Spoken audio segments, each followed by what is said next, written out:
Hello, it's Ren Presents time. I'm your host, Ren, and today I want to talk about what it's like to bask in perfection. That's right, I want to talk about Star Trek Discovery Season 2, Episode 1, entitled Brother, where we are once again treated to an hour's worth of the ultimate creation, Michael Burnham. That's right, without spoiling this episode too much, it's Michael Burnham's show from the get-go. And when Captain Pike and his ship limp into the proceedings, and it's almost like it's almost like a Silent Hill thing going on, where you got the one ship that's all bright and colorful, and you got the other ship that's all dark and scary. It's like you're in the normal Silent Hill and then the dark Silent Hill, and they're kind of uneasily intermingling. And I don't know what Captain Pike ever did without Michael Burnham correcting him at every turn, making him look foolish right in front of his crew, as all men should be made to look. And I was sitting here and I'm wondering, what if we did a cross pollination of franchises? What if, just imagine and shudder at the notion, what if Sheev Palpatine, instead of cloning some insignificant simpering man like Jango Fett, had instead cloned Michael Burnham? Can you imagine what could have been done? Can you imagine the progress? Can you imagine the discoveries all made for the collective good? Imagine a stormtrooper that's nigh invincible, a stormtrooper that does not miss, a stormtrooper that knows everything, a stormtrooper that cannot be defeated. All these clone Michael Burnham stormtroopers would have to do to subdue their foe, especially if it happens to be some guy, is remove her helmet and shame them into submission with a look. Just one look is all you need to make this happen. Star Trek Discovery, for me, and I've been watching Star Trek since I've been soiling my diapers, is the most unwatchable thing ever unleashed. And I've put up with a lot. I thought that the Traveler from Next Generation, who was just all over Wesley Crusher to the point where it was uncomfortable to see this interaction, I thought the Traveler was the worst thing Star Trek could ever come up with. But no, Michael Burnham is here, and it's gonna be okay. And I'm just wondering what's going to happen when Spock shows up.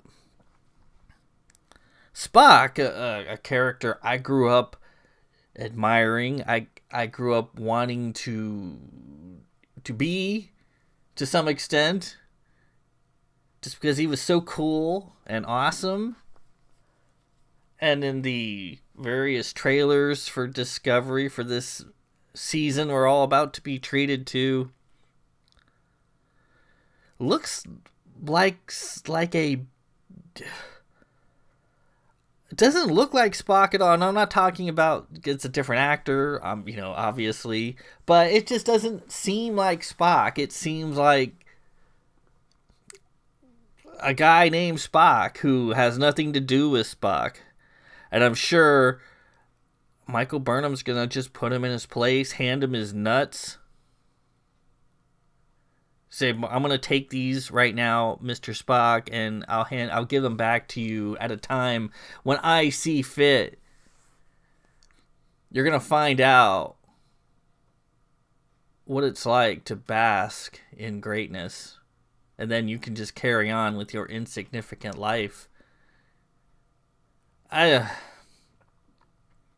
It's refreshing to go from this thing that's called Star Trek, which does not resemble it in any way, shape, or form,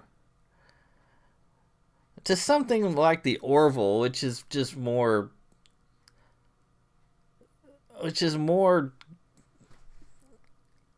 which is a much more pleasant experience just all the way around. The whole time you're watching Discovery, I have to like put toothpicks in my eyes to keep my eye rolls from making me permanently blind. But you can just sit back and watch the Orville and enjoy it, and you go, this is what I remember. This is how I felt when I was watching I wasn't, the brain was in neutral for the most part, and I was just having fun watching the exploits of various characters that I've grown to enjoy. Whoever thought Seth MacFarlane would get something right so well? I watched Ted and I laughed, but I wasn't proud of it. Never really been a Family Guy fan. That's just, I don't know, I just found the humor just wasn't funny. Well, it was funny, but in select bites, but as a whole, I could do without it. But this, I love. And when you juxtapose it, you have the dark and scary confines of the Discovery, brimming with weird technology that's never been seen in Star Trek before, and then you have the bright and colorful Orville. Yeah. I'm going to go watch the pizza guys in space, and I'm going to leave the emasculation of Spock that I know is coming to other times. So then, this is Ren Presents. I am Ren, and I'm going to leave you with a little song that I'm sure you'll love. Ta. Michael Burnham's the star of the show. All you men better step aside. Oh, she's pissed and she wants you to know it. If you don't love her, you're a racist. Michael, where have you been all my life? Just one look, and I'm full of shame. Life itself will have no further meaning without you to correct my macho ways.